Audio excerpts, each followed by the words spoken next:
Opening a position on MT4 is as easy as 1, 2, 3.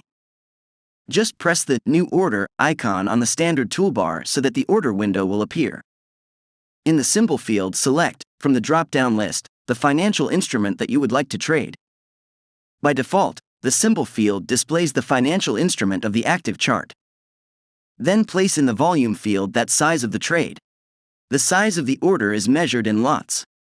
Remember that one lot represents 100,000 units of the base currency, where 0.01 represents the smallest position and is equal to just 1,000 units of the base currency.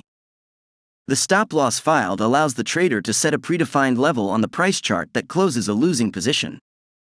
In other words, it ensures a minimum loss as it closes the position. The take-profit order is placed to close a profitable position once the market reaches a specific price. As the name suggests, it allows the trader to set a predefined level to lock in any profits. In other words, it takes the profit as it closes the position.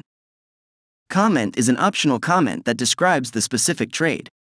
In the type field, you select the type of execution.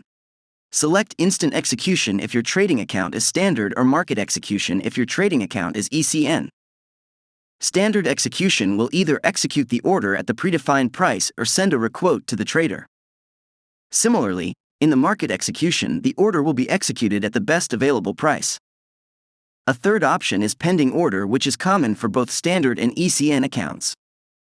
Obviously, by pressing the sell button, a sell position will be sent, whereas by pressing the buy button, a buy position will be sent.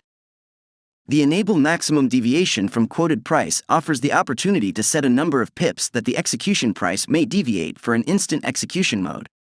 This option is not available for market execution. Want to be the first to know about new videos?